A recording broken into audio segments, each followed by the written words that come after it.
If you want to be successful in your business, if you want to have high quality relationships and want to express yourself authentically and show your uniqueness, you have to overcome the fear of rejection. My name is Nima Attar. I have an organization in the financial industry with over 500 individuals. I've mentored thousands and thousands of people. And from my experience, the biggest thing that holds people back that are talented, capable, with high potential, just like you, is the fear of rejection. In this video, you will learn where the fear and pain of rejection comes from, why there are so many people who are so sensitive to rejection, where they don't go after what they want or ever truly express themselves. And then there are others who are so indifferent about rejection that they chase their goals and dreams without ever thinking about it. I will also share 2 major tools that the people that I mentor have adopted that has allowed them to overcome this debilitating fear. Make sure you watch this video till the end because both of these points are linked together. And if you pick up one but not the other, you won't get the same results. If you get value from this video, hit the subscribe button and the bell so you get notified every time you have a new video and you can be the first one to watch it. I'm sure you and everyone else watching this video has experienced rejection before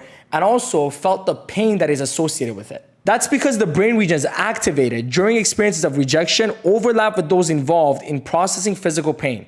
And because we want to avoid the emotional and physical pain associated with rejection, we develop fear towards it. The question is, why did our brain develop this way where rejection causes pain? Species have 2 major goals, survival and reproduction. Human beings are no different. And our brains have evolved over millions and millions of years to help us accomplish both of those goals. And for the majority of human existence, we've lived in small tribes. And if you got rejected by your tribe members and they kicked you out, your chance of survival diminished to almost 0. So that's the survival part. Now, what about reproduction? Well, if you got rejected by one of the females in your small tribe and they go and tell all the other females that they rejected you, chances are no one in that tribe will want to mate with you or reproduce with you. Not to mention, if in that same tribe there's other males that like that female, now you might find yourself in a deadly fight to win her over. I'm sure all the men watching this can relate to this. You see a beautiful girl at the club or you see a beautiful girl out and you want to go talk to her, but you're overcome by this huge level of fear and anxiety that keeps you from approaching her. That's because your primitive brain is trying to protect you from these 2 scenarios happening. Now, we're no longer in these small tribes where if 1 or 2 females reject you, you'll never reproduce again, or if you don't get along with the other tribe members, they'll kick you out and you'll be eaten by tigers. So this fear clearly does not benefit us anymore. So what's the point of keeping it? Remember, pain and fear is good for us. That's what kept us from going and petting that lion that could eat us, or from us getting ourselves into scenarios that could cause huge danger to us. However, these fears and pains that are developed from millions of years ago where we were in these small tribes and we had these risks are no longer valid. So what's the point of allowing it to control our lives and control our decisions? If anything, nowadays, the person who faces rejection most often, who puts themselves out there more often, who is more authentic and more unique, is more loved and more successful. Think about your favorite YouTubers. What is the #1 common trait between all the great YouTubers that you watch? They're authentically themselves because they're not afraid of being disliked or being rejected. Now that we know where the pain and fear of rejection comes from, let's talk about rejection sensitivity. Some people are way more sensitive to rejection than others. And this is more of a spectrum, where on one side you have the person who's so sensitive about rejection where they will do anything to avoid it.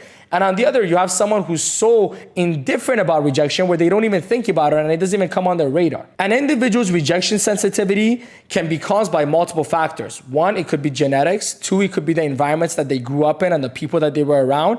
And 3, it's their EQ, their level of emotional intelligence. Here's the good news. The genetic component will not affect you as much as you think. I know a lot of you watching this right now are like, oh, maybe I'm one of those people that is genetically more imposed to being sensitive and that's it for me. It's not true. I'll tell you from my experience, I probably was someone who was more genetically sensitive towards rejection and anxiety and all those things. And I can tell you this because growing up as a kid, I remember when me and my cousin used to hang out and play together. He was like my older brother. He would always kind of joke, oh, I'm not your friend, or we're not friends. And that would actually upset me and I would have a really negative reaction to it.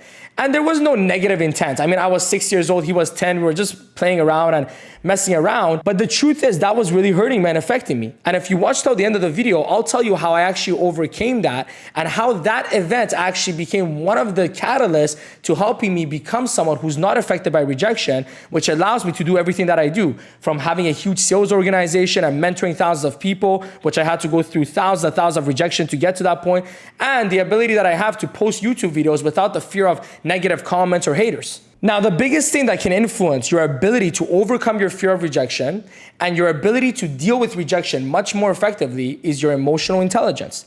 And if you watch my video where I compare IQ versus EQ, emotional intelligence is something that you can develop and you can improve. And in this video, I'm going to explain to you exactly how you can do that. Now, like I mentioned earlier, let's talk about the 2 tools that we can use to overcome our fear of rejection and be able to handle it much more effectively. The quality of our life is determined by the quality of emotions we experience more often. And events and things that challenge us happen to everyone. The difference between what emotions one person feels over another is the meaning, story, or belief they attach to it. Let's say, for example, we're talking about rejection, which we are. That event happens, and the meaning and story that most people attach to it is, this person rejected me because I'm not good enough. They rejected me because I'm not good at what I do. They rejected me because they don't value me. They rejected me because of XYZ insecurities that the person has, and they go, these insecurities are the reason why I got rejected. Okay, when that's the meaning and story and belief around the rejection, what's the emotions that accompany it? The emotion is negative. The emotion is powerless. The emotion is of someone who's a victim, who's being attacked, who's not getting what they want. And in turn, that makes their behavior someone who avoids rejection, someone who avoids that event happening again. Why would anyone want to feel all those negative emotions? And the result of that becomes someone who avoids rejections for the rest of their life and doesn't get what they want. Now, let's switch this around. Let's say the story that you attach. I'm going to give a really, really simple one first. Let's say every time you got rejected, you got paid $5,000. Let's just make that the story and the meaning. Just make it really simple. Now, what does rejection mean to you? Now rejection means more money. Now rejection means financial independence. Now rejection means you get to live the life that you want. Now rejection means you get to achieve your goals and dreams and have experiences that you wouldn't have had otherwise. So now what's the behavior going to be? Someone who goes towards rejections, someone who faces their fear, and the result of that is probably going to be a lot of success and a lot of good things. Now, obviously, no one's going to give you $5,000 per rejection, but I wanted to give a really simple example so you can understand how as soon as the story, the meaning, or the belief that we attach to the event, which was the rejection, completely changed our outlook. But let me share with you and genuine beliefs you can have around rejection that will actually help you face it in a more effective way and experience the positive emotions instead of negative ones. Here's the first one. Rejection is simply projection. When people reject you, they're simply projecting their own insecurities and their own lack onto you.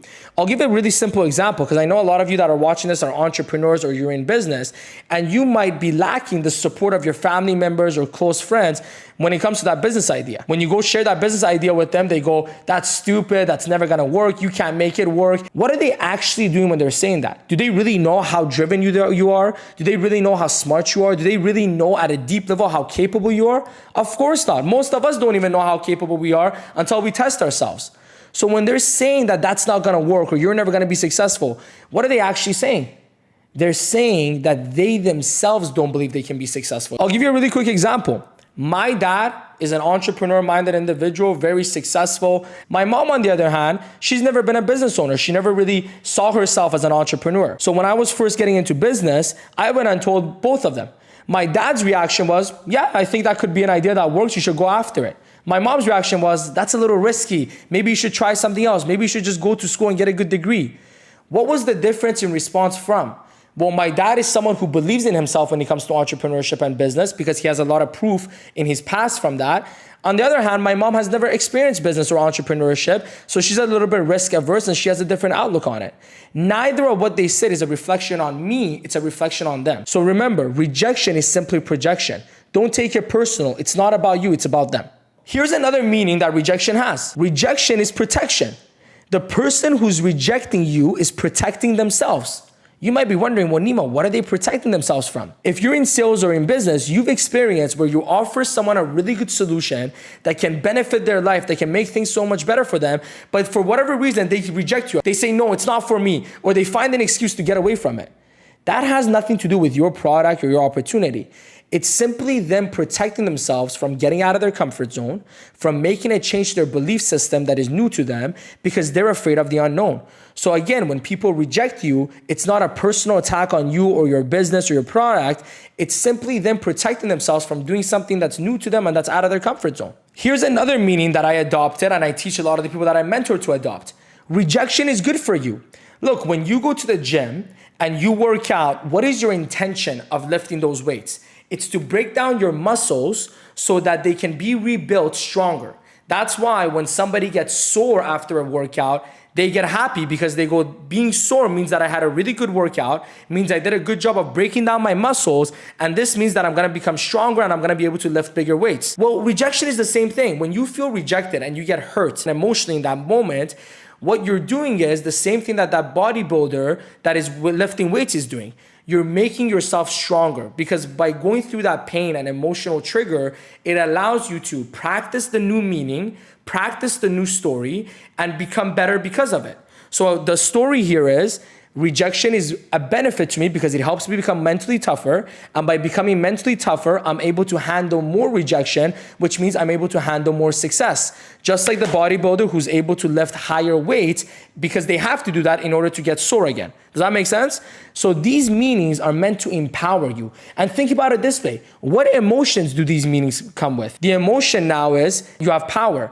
The emotion now is you're in control and you're the hero of your story instead of being a victim. The emotion is enthusiasm because you're enthusiastic to better yourself and to improve yourself. And even the emotion can be empathy. You have empathy for the person rejecting you because they're projecting insecurities onto you, because they're protecting themselves and maybe keeping themselves from growing to the next level. So maybe you have some empathy about it now. Now, if those are the emotions, what's the behavior gonna be? Is it gonna be the same level of fear? Is it gonna be you trying to get away from the rejection? Or are you now more likely to go towards rejection? Or are you now more likely to go and face it because now you feel good for getting rejected instead of feeling bad because you changed the meaning and story around it?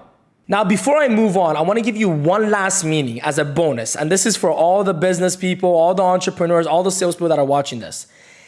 Whenever you get hurt by rejection in sales, in business, it's because you didn't get what you want. Think about it for a second. What are the thoughts and the things that you say to yourself after somebody rejects your product or rejects your business opportunity?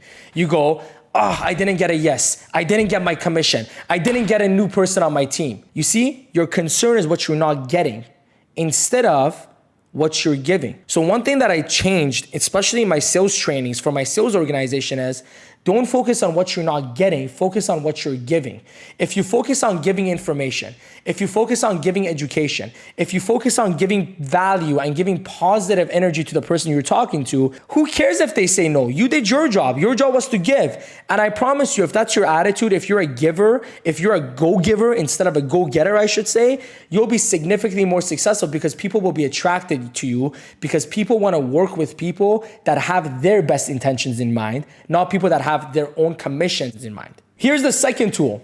Face your fears so you can increase your tolerance for rejection and improve your recovery time. Now, I know what all of you are thinking. Oh, here we go again. Face your fears, do this. But let me share with you. If you just face your fear of rejection, but keep the old story, this will not be effective. Let's go back to that story with my cousin. Again, I totally understand that we were both young and it was playful, but at the time, I was being affected by it negatively and it was hurting me. One day, he said, hey, I'm not your friend. And I said, I don't care if you're not my friend. And it was a complete switch.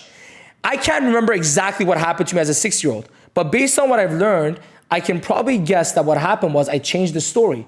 I changed the meaning. You see, before when he would say, I'm not your friend, I would go, oh, I don't have friends. No one likes me. And this is the only person that I want to be my friend. So this means such a negative thing for me. But then when I changed the story, it was, I can make new friends.